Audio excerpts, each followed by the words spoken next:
clean. I think I was there. You might have been there. Yeah, man, we had some good ass fights this year. And now, Crawford's about to fight. Yes, he's gonna fight Canelo. Oh, man. I just hope he's big enough.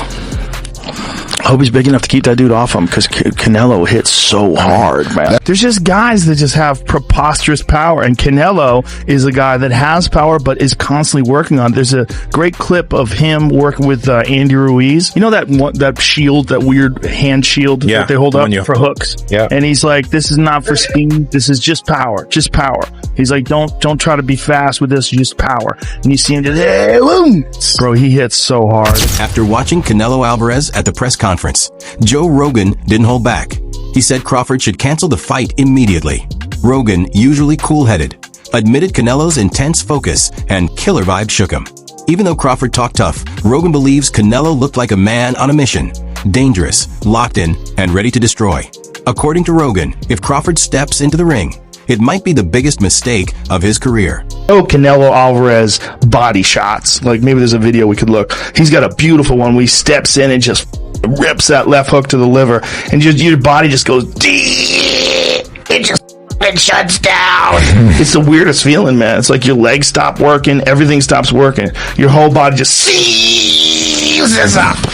Joe Rogan used to believe Crawford had a real shot until he saw this version of Canelo. At the press conference, Canelo didn't just show up, he showed dominance. Rogan said this is the most serious and dangerous Canelo he's ever seen, like he's treating this fight as a career-defining war. That's when Rogan made it clear. Crawford is officially the underdog now, and not just barely. Rogan even hinted that things could get ugly for Crawford on fight night. Only a miracle can save him now, he said, shaking his head. As much as he wanted to call off the fight to protect Crawford, Rogan admitted it's already too late. The train has left the station, and Crawford might be standing on the tracks. Fight would be gigantic. I'm trying to make all-time history. Right. That's the one that gets you going. I can see it in your eyes. Yeah. I hear him now. You too little. Canelo gonna break you. Yeah. I love the challenges. Let me prove him wrong once again. Both fighters have conquered 4 weight divisions, but Crawford enters with a flawless 41-0 record after wiping out every challenger. He's constantly pushed himself, chasing greatness. Still, while he's earned respect, it's Canelo who remains the sport's biggest attraction.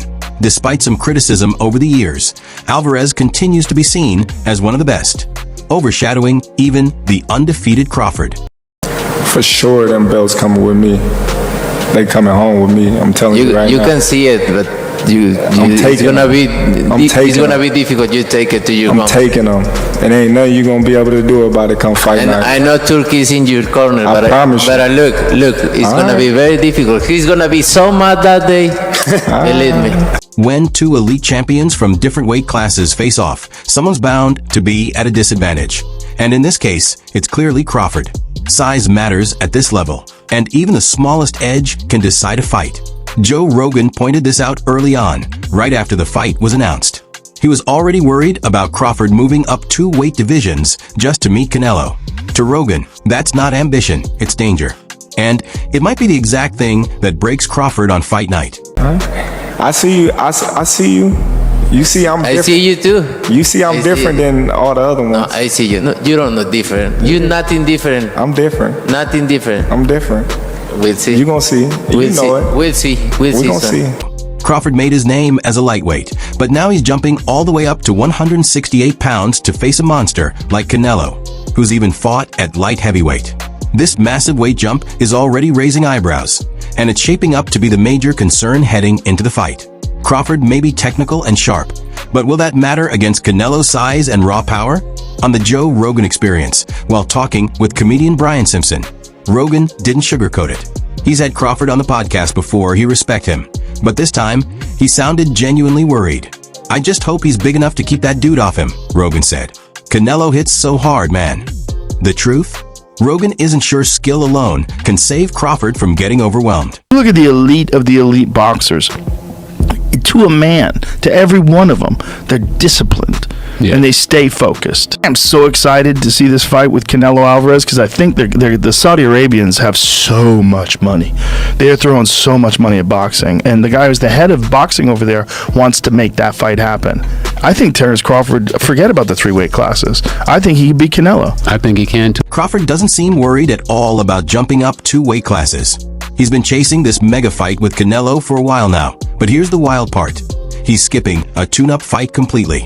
That means by the time he steps into the ring, he won't have fought in over a year. For what might be the most dangerous fight of his life, that's a massive gamble. Sure, the extra time might help him bulk up, but no warm-up, no real test at the new weight? Some say it's brave. Others say it's borderline reckless. Streets, you and Canelo, what would it look like? Come on, man. Yeah, I know what I do. I ain't got to talk about it on the streets. I'm gonna be against anybody. I ain't never gonna say another man gonna whoop me.